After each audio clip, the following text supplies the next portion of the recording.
I am here with David LeDuc for the interview. I'm delighted to have David with me. David is a musician. He's a bassist. He's played for many bands, including Pictures of Then, Enemy Planes, and he's the co-founder of the MTVs, which is a fabulous band. I've seen them live. I can vouch for them. They're great. He has opened for such names as the Meat Puppets, Lenny Kravitz, Kings of Leon. He's a singer, songwriter with a solo album to his credit.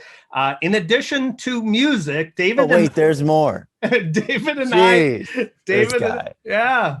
In addition to music, David and I share a passion for football, both True. playing football and the Minnesota Vikings. I first met David when I discovered he was organizing pickup touch football games, just like I was. And Northeast, baby. Northeast Minneapolis.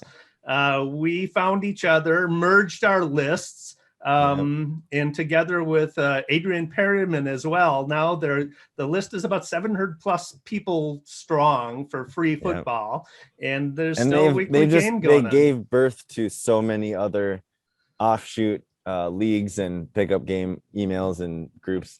There's one in almost every town now. It's like can't even keep them straight anymore. All the text threads and whatever. But yeah, football. Taught us a lot, didn't it, Dave? It did. A huge community. So in addition to your musical talent, you have a talent for organizing. You have a talent for community building, because that's exactly what you're doing with the football. Yeah. I'm recently a landlord, which is a whole nother like social experiment in and of itself. And I love it. I've actually thrived in the role, and lucky I did, because COVID was such a jerk to everyone. As I was preparing for this and thinking about both of our shared passions of music and sports, I was also thinking about, the sports and music have been tied closely together for a long time. And you think about NFL films back in the John Facunda days, they used innovative ways of using music to highlight the drama of football. Madden soundtracks. I've discovered so many new bands through Madden soundtracks, just playing Madden.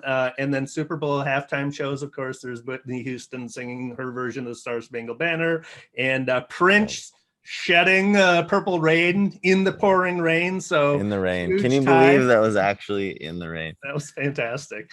But you have a Super Bowl tie with Super Bowl and music. Yes, we did. So Minneapolis hosted the 52nd Super Bowl, and all the volunteers that were involved, there was 50,000 of them. We played. There was like a volunteer service where they all learned what to do for their jobs, and it was like a halftime party of that conference, and we played the halftime show as Pop Rocks for all these volunteers in a full Excel Center arena. So it was like surreal to play. That was awesome. An entire arena. That's awesome. Doesn't happen very many times. Yeah, I mean, a full arena, playing your music and having the tie, being part of the Super Bowl 52 festivities too. Must have been amazing. It was really fun. The previous Vikings player played his ukulele. And he took like a 45-minute sound check. No. That was the joke. The running joke in the band is like, oh, well, we've got multiple ukuleles, so no. But fun stuff. Pop Rocks is the current band that I'm playing with. It's a theatrical show where the singers dress up like the artists that were portrayed. So we'll do like Pitbull or Lady Gaga or like Ozzy Osbourne or like kind of an immersive experience where if you've had 2-3 drinks, like you think that you're seeing the real thing. Awesome. Well, let's get into that. So let's start though. With your your musical journey. So how did you start? I mean, why did you start? What sparked your interest in music? Why did you start to pick up an instrument and learn? Well, so I had always enjoyed music in elementary school and yada yada yada, through choir, 9th grade, 10th grade. But it wasn't until 10th grade when like some friends of mine were like, you're going to play bass, come over this Saturday. Like, I was like, okay, went there, kind of expected them totally be joking. But this kid, Josh, he's like, here's the bass. I'll teach you how to play this one song. They're just like, we need a bass player. And it was like, an arrow came out of the sky and struck me. I was like, yep, now this is in your life. And I got hooked. I was like hooked line and sinker because my cousin also played guitar and I wanted to like do Metallica riffs and just learn all of the, I got super in. I don't know, the music bug, it bit real hard and always kept having a knack for something and like went for it. So you got started. You So high school bands was fun. That's where I met Ted from the MTVs. okay. We had a high school band called Toast, and that was super fun. The crowds were always insane and cheering and being crazy, and like had a good energetic time with that like punk funk band. Okay. Why Toast? Well, Toast was our drummer at the time was watching the Olympics, and one of the gals, she fell, and the announcer went, "Oh, she's toast." Oh no. And we laughed so hard that we're just like, it's got to be it. And then later we come to find that Bob and Tom, the Chicago morning show, it's like, yeah, toast. Toast. And then we got that all the time. It was, yeah, toast. So that was a super fun band. And then I played with a band called Holiday. That was my first full-time band, originals and covers.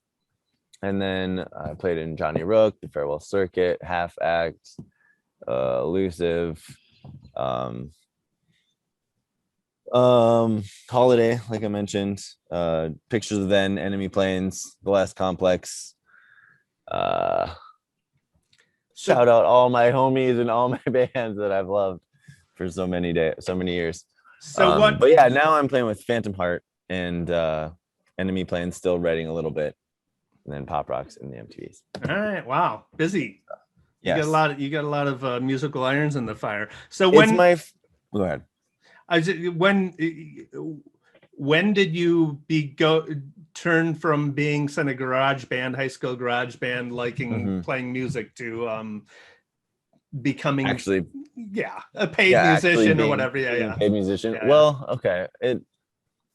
Even in high school, when you win a battle of the bands, right? You get some money, right? You get something. Yeah. And it turns the wheels and be like, oh, you start gaining momentum. You just need small victories. Like if you get one little victory, and so always from high school, I always knew that like I was good enough to win something or to entertain people, or like it was just something that I've always like innate in me, is to be a dramatic performer. It just always has been the nature of who I am. Don't know why, it just is. So since I've already had that in my head, it was just, I don't know. I think making money from it legit, like deciding to do covers and kind of giving up on the original dream, and so to speak, in at least in like the touring way that we had been doing. So anyway, giving up and doing like the kind of the cover side, and then the business side hooks you too. Yeah. So what was your first touring experience? Well, it was probably just Holiday, doing regional gigs in the 5-state area.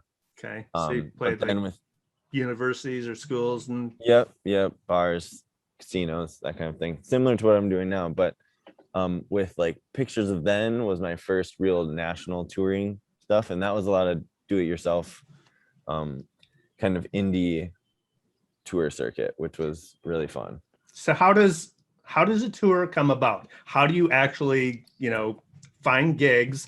If you're doing a national tour, then obviously you need places to play. You need to get a crowd there and everything. How's that just logistically work? Logistically, it's just there's little chains of operations, so like basically you have to send out the beacon to all of these places that you're coming through, and either a booking agent or you as a band, you all have to coordinate doing that tour. It's a lot of work. It's like planning 15 little weddings, Right. Yeah. So were you guys, your band, doing the booking, or did you have an agent? For Pictures of Then, we did it on our own for like 2 tours, and then we had a touring actual like agency kind of help for a couple of the tours, and just like we were never super huge or anything, but we were pretty active touring wise. And so to hear that. So you what you like find clubs in the cities that you want to go to, find the contacts there, and contacts. I just mean, or you know, a booking agency will they already come with the contacts. yeah, So yeah. it's And how do I don't know. they do you do any marketing prior to a gig, or is it Yeah, a just lot of times, and you know, you'll play with an opener that you know you'll a lot of times you have to do the work in that way first. So you'll reach out for a band and try to buddy up with them and trade shows. So when we come through town, they'll play a show, they'll put on a show, and we'll open for them, and vice versa. okay? So then So one band's doing the work of promotion basically, and you scratch each other's backs yeah, essentially, right? Yeah. essentially, because every band is only really that big in their own home market, and maybe a couple of the smaller ones around them. Um, you know, unless you have a national hit or something, you know, unless you have some time on The Voice or this and that. But even that, like, I've known people that they get third place on The Voice or something, you know, second place or whatever it is, and they have a initial big bulk of success, and then you know it tapers off, but it still resonates around their hometown. Yeah. Yeah, that makes sense. I think the first time I uh, realized or discovered that you were a musician was your YouTube. I think Rick, Yeah, a mutual friend, said, "Hey, check out his YouTube channel." yeah, And I think I noticed. That's the first time I reckoned. And you were collaborating with people over the internet and yeah, writing songs, creating songs, and publishing them on YouTube. So tell me about yeah. that. How that came Yeah, I about. did COVID like 15 years ago, man. I started making music videos with people in isolated places like, you know, 2009, 2007, whatever. I was like obsessed with music and art and creativity and performing, and just didn't have it. I had so much energy I couldn't even pour it all into the bands that I was in. It Mm-hmm. was like it was just overflowing, and I just had a ball just making videos and So how did perfecting my craft, you know, of like being a musician, I guess. how did you find collaborators? I mean, Just ask them. You just gotta ask did you just people. like find people on YouTube that had Yeah, channels and they're like publishing I stuff and saw say, I saw their stuff, and I was like, you want to do this video? I'm working on this week, you know, or whatever. Like right now, if I were still doing them a lot, I've been really into this song called Colors by the Black Pumas. mm-hmm. And I've told all my bandmates, and everyone's like, learn this song, we're gonna do it. So there's that. I've also put some lines in with like some local musicians and stuff that I'm just like, you know, projects are fun. They're fun. And rather than like make a deck, I like make a song, you know. So That's what I, did you I'm fascinated with the YouTube thing. So yeah. did you record together live? Did you exchange tracks? And I mean, how did you So actually easiest example would be, we say, okay, everyone learn this song in standard tuning, like regular, just like the recording, and everyone play your song to the recording, like literally make a copy. If you do that, then everyone's parts will be easy to line up and post, and you just, if you want to get a little more difficult, you don't play along to a track and you just do it free form, but then you either have to play to a click or make sure that your initial take is really good, because you're not going to be able to duplicate it. playing to a click is a metronome, right? Yeah. Okay. Sorry. It's all right. Yeah. So you created a substantial YouTube channel. How did you get followers? Well, How did you? the main one was this funny, it's the first one I ever did. The first real, not first one I ever did, but it was a parody of a Counting Crows song, Accidentally in Love, because this cute gal, Julia Nunes, she covered a Counting Crows Accidentally in Love cover, and I like was blown away. That was like, she's just in her living room, she's just singing songs, having a great time. Why can't I do that? I should do that. Yeah. So that was the first time it like blew my mind. So I did like a parody version of a tribute to Julia Nunes, that because she brought that out of me. Okay. And she saw it, and she Yeah. put it in her liked videos, and I got like 2,000 subscribers in a week or something. Yeah, It was bonkers. I was So like, this is crazy. Did you know that was going to happen? No, I mean, I did it on purpose to like, I was a tribute to her, you know, as a fan. I was fanboying essentially. But didn't you have an inkling that, well, she's going to notice it because I'm talking about her, and maybe she'll share it. Yeah. Yeah. No, she didn't even, well, I guess she did share it, but that was back in the day. And I actually ended up meeting her too. I went to one of her shows when Enemy Planes was out at CMJ. Yeah. And it was in New York. And like, met her after one of her shows. I was like, "Do you remember me?" She was like, "Yeah, I remember you." I was like, "Yes, this is amazing." That's great. So fun. So obviously you enjoy performing, you enjoy live performances, you enjoy music, you enjoy recording. The best. Are you an introvert or an extrovert? You know, I'm still an extrovert, but I've been trending towards introvert because there are certain social situations that I just implode and I suck at. There's the ones where I'm on stage, easy as can be. That is where I'm like most at home. Then there are like those social interactions you bring that you're on with the date. Like, hate those ones. those are tough. Then there's like family dynamics. Those are easy. Like, I don't know. So just it depends on all the factors, but I guess I would say extrovert. I asked the question because I think a lot of musicians or a lot of people who perform are actually introverts, and the only way they get to be an extrovert is there's something safe about or something energizing about. Maybe it's the performance, but not having, you mentioned the human, you know, the intimate interactions on a date and stuff. That's kind of awkward. That seems like a little bit of a introvert kind of, you know. I considered myself an introvert, but I love performing. And I think if people, you know, see you on stage and doing what you do, they would automatically assume you're an extrovert. Extrovert, yeah. Well, definitely that part helps. I mean, it's just being outgoing or a little like, maybe like not afraid to have a conversation fall flat, I guess. You just kind of, but anytime too you're at a show or whatever, I have an icebreaker, an automatic icebreaker, and it really can help a conversation just get going, or even just if it needs to be a short conversation, it's just in and out. You appear friendly, you just kind of touch base, you know, like especially at a gig. Or that's why I really love hosting you know, parties too. It's like the host doesn't have to get too deep into anything, you know, you just bounce around. Yeah. So what explain performing live. What's it like? It's performing live. It's nerve-wracking. Like you want to be it, you have to like, it forces you to try to be your best each time, you know, and if you're not, like, you know, it's a challenge for sure. Well, you're either good or you're not. You're either good or you're not, mostly, right? I mean, I don't know. I mean, it's all a degree, you know.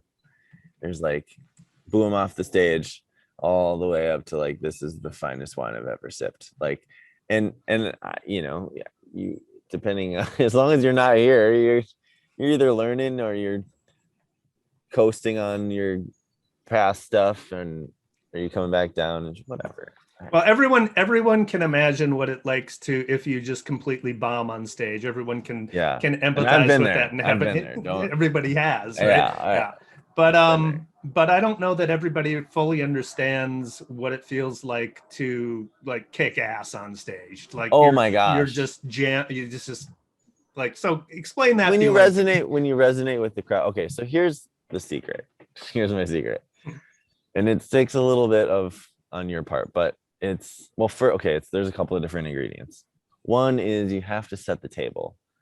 Things have to be, the more preparation in setting up the gig to be a success, the better. So like making the center of the sound, everything works before guests get there.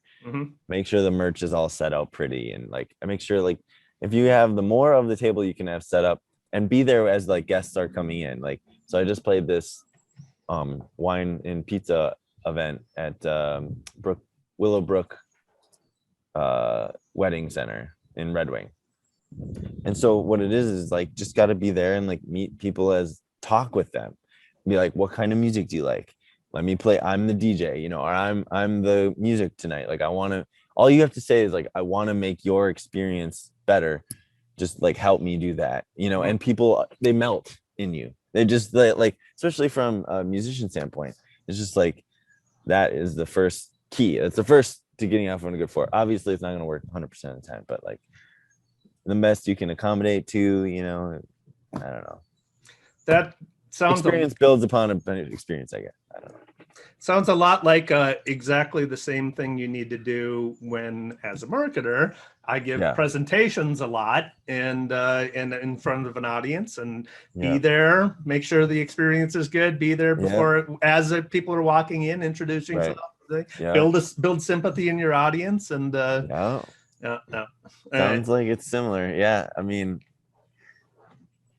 yeah, I don't know, but like you said, when you do win a room and everyone's having a good time, gets their 2-3 drinks in, and everyone's like really partying. Like if you're really partying, it's a pretty fun moment, you know, and you'll pay for it the next day, I'm sure. But like, we're the band that gets to go around and play a wedding, right? And then everyone, this is their one night they're partying, you know. So, not always, but whatever. So I know you kind of discount your talent, but I think you don't give yourself enough credit for marketing yourself. So you know, I think the reason I wanted to interview you is because I think you're really good at it. Oh, thanks. So why don't you tell me what are some of the things that you do? I mean, you did the YouTube channel, built an audience. Yeah, that is, I think it's quantity. I was inspired by a Jonathan Mann's Song a Day project. He's on like 4,000 songs now or something like that. Wow. It's bonkers. But just it's fact of like, as a creative outlet and like a, you know, experience, there's some artists that hold on to everything until you know, and they'll like have 10 years of worth of songs, right? And then that's why they call it the sophomore slump, because then the next album is like 2 years worth of experiences. Like you can't, there's no way. That explains why so many bands' first albums are so fantastic, right? And then, I mean, they've been playing those songs for 10 years or 15 years, and finally cut an album, and they've honed them to a perfect degree. And then, I mean, not all the time, obviously, but that formula has been repeated a few times. So naming bands, you've had a bunch of different bands you've been in and came up with names. So how do you come up with it? You know, you mentioned Toast. Yeah, that I don't know. It's just, you kind of know when it happens. You get there, you kind of, everyone just doesn't really shoot it down right away or something, or like, it's just, I don't know, it like hits a certain way. It's people like look at each other and be like, that's it. I don't know. That's the way it's been most of the time. Or yeah, it's just like you pitch one and people are like, I don't hate it. I like that one. And then keep going until you find one. You got to come up with a look. You got to come up with a logo. So how was some of the bands you've been in? What was the process of the visual image of the band? Yeah, so in most of the bands that I've been in, I haven't been that like creative director force. So Enemy Planes was like definitely Casey Call. Pop Rocks, obviously Chad. The MTVs was Ted initially, and I was more of the booking. And so, but he was like so great at all the artwork and all that stuff. So has it been typically a band member who has created the logo that you've been in, or has it been? Do you find an outside artist to do it, or? Well, yeah, you do that too, for sure. Okay. But yeah, my own stuff. I just always do my own stuff, just like on free apps or whatever, because it's so. I mean, it's low volume for the most part. It's just, you know, I just do my own stuff, or I'll have like, you know, friend do it or something. So you've written a lot of songs. You write your own lyrics. Yeah, I've got 3 or 4 that are like on the simmering pot. I'm just ready to like decide who to go what studio with for all what. right, good, So good to hear. yeah, I'm a big fan they're of coming out your original music. Thanks. And one of the things, I mean, I'm a big fan of lyricists, Okay. of people who are really good at writing lyrics. Um, Partly because you need, I mean, as a marketer, we need to come up with memorable lines that people are in our marketing messages or whatever. I think the same thing applies to music. So, you know, what makes a memorable lyric? What makes a memorable line? Honesty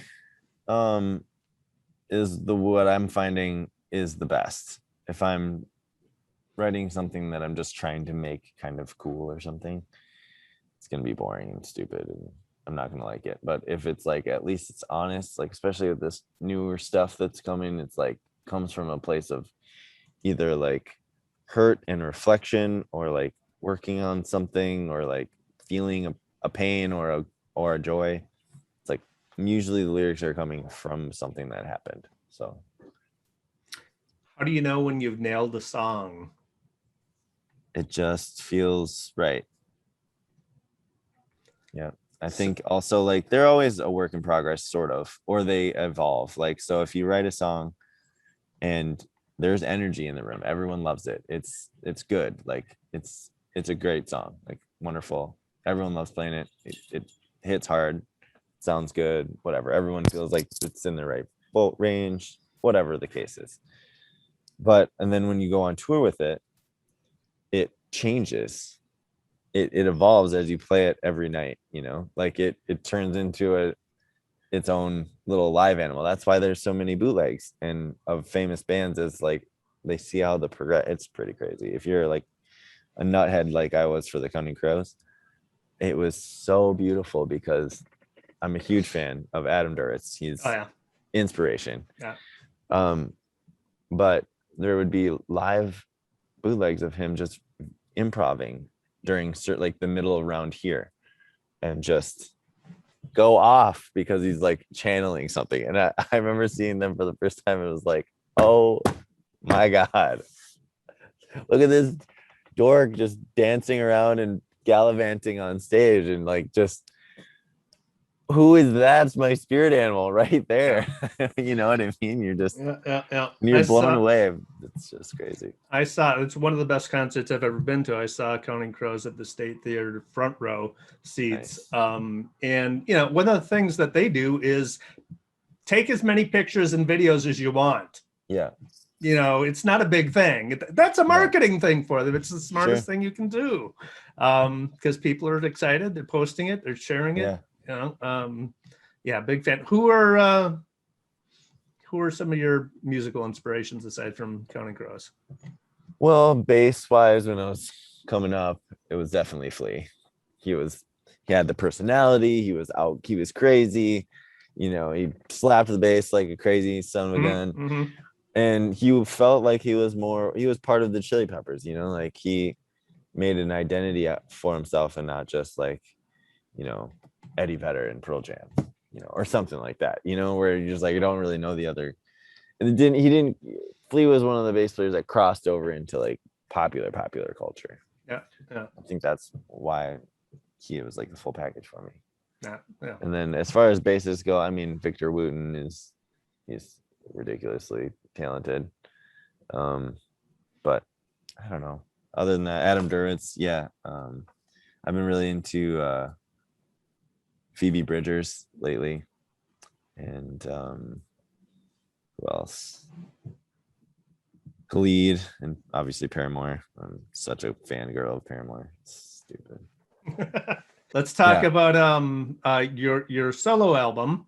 And and I thought, you know, this was another example of your great marketing of how you crowdsourced. You got the funds and the resources to record your album. So first of all, the name of your album, and then tell me how you managed to tell me how you crowdsourced it. Well, the name is A Floor of Clouds. That was in 2013 when I released it. so yeah, it was towards the end of my like hyper YouTube video making creation phase. And I've always been active on social medias, even back to the MySpace days. Mhm. I've just always been a social networking like addict, I guess, like to put it in a certain way. And so I was able to just be organized about it. Like that's all you really have to do is put it on a website, say what your goals are, find out how much each one is. Like, I knew what the cost of things were roughly based on all the other bands I've been in anyway. Mhm. So it's just like, you just put it and organize it and ask people to donate, and you kind of decide what you're going to give for each donation. And I don't know, it's like a mini job. You just have to give yourself a job. So what were the levels of you had different levels of Yeah. donations and the things that you got for donating at Yep. specific levels? So what were those? You could get a living room show, like private show. You could get my ukulele. I was selling my ukulele. You could do a postcard handwritten from me. I could give you a Spotify playlist once a month, whatever. Just like it pretty much was an invitation to be my best buddy. You know what I mean? Like even like especially as like a small time nothing independent musician. Like I'm not whatever. I'm just you will remember the context and the people who supported you. You can't not, because there's not that many of you. you know, you know what I mean? So it's just lasting ties that are really nice. So I don't know. Yeah, and I can't remember. Was it Onward, the one that you played on? Do you remember which? Scripts. We should listen to Scripts. Okay, that was a beautiful one because that featured Daniela Andrade, who I mentioned went on to some pretty significant and still maintaining some pretty significant just career vitality, I guess. Yeah, I just think that's a beautiful song. When I heard the original draft tracks that you had, like that's the one I want, because that's nice. Yeah. So we'll include that in the show notes. Cool. And so finally, obviously the pandemic threw a huge wrench in your life as a musician. Tell me about it. What happened? Well, it's, one day you're planning a home poker game for you and your buddies indoors, and the next day you don't have a job, you don't have a social life, you don't have your friends and your family are now in danger of being killed. You don't know, like all of a sudden in one day everyone's life just flipped on its head. Now we have to figure out how to and for us it felt like one day. I mean, because of the mandate, right? Mm-hmm. Obviously we were a little blind to what was happening and what was coming to us, but regardless, it's the fears that I went through was maybe I'll never be able to do music again. Maybe the industry is permanently changed because of the virus, and makes you think like, damn, like what else would I do? And I think I related it to like, athletes or something. After they're done doing their sport, what do they do? Yeah, and that's an apt analogy, because that usually happens to when people are still young. I mean, for athletes, their career ends when they're still young people. And for you, you're a very young man, and you were worried about that, right? As a result of I was just thinking, for me, as selfishly as a lover of both restaurants and music, the biggest thing that I miss from the pandemic is live music. The last live music I was at was a New Year's Eve party at Paisley Park, and so a lot of musicians are working at restaurants because, one, it's a flexible working schedule, so you can work it around your passion for music, and two, you're probably making contacts in the music industry too, if it's a restaurant or a club that has music. So two industries devastated, and for musicians especially probably doubly hard, because you lost your income as a musician, and you probably lost your income in the service industry as well. Yep, definitely. So what'd you do? You nailed it. What, During COVID. Well, I at first was able to still get on the unemployment because I had a serving job still on my W-2s. right. So I was in the system. Luckily, and so I was at least able to get the plus up. And that was super, super great. And then after that, I decided to work on a vineyard with my old roommate Noah, whose family owns St. Croix Vineyards. So I've done a lot of work for them. And then my other good buddy, who's I'm doing my board game with, Chris Peterson, and his family owns Highway 55 Rental. So I did some work for them for a couple months. And then I started driving for Jets. Jets Pizza, so good pizza, Detroit style. If you've never had it, it's dynamite. It's very, very good. It's like a crispy, airy crunch rather than a doughy mess of that's good. Chicago, deep down. But probably gonna get Chicago haters for that. But you were still doing. I mean, you were still basically doing live shows via the internet during the pandemic. Well, I did one every week or so. I felt like still it was just a little supplemental income that was kind of like, hey, hang in there. Yep. Kind of a feeling, but now you're emerging. We're getting out of this, and Pop Rocks has done like added 20 new songs to the set, like almost a half of a new set, half of a new show with new characters, costumes, all that stuff, dance moves, choreography. We're doing the lighting show. It's big, it's bad, it's better. And then MTVs has been transitioning to a 5-piece band, 4 or 5-piece band. Okay. Where I'll not even be there sometimes. Okay. So Ben is my 50-50 partner in that band, and we've got Brian Perry, Angela Hunt, we've got James Mortensen, and Thomas Schmidt are kind of all on the roster. They're all on the roster. So if you book the MTVs, you'll get one of 5 amazing musicians.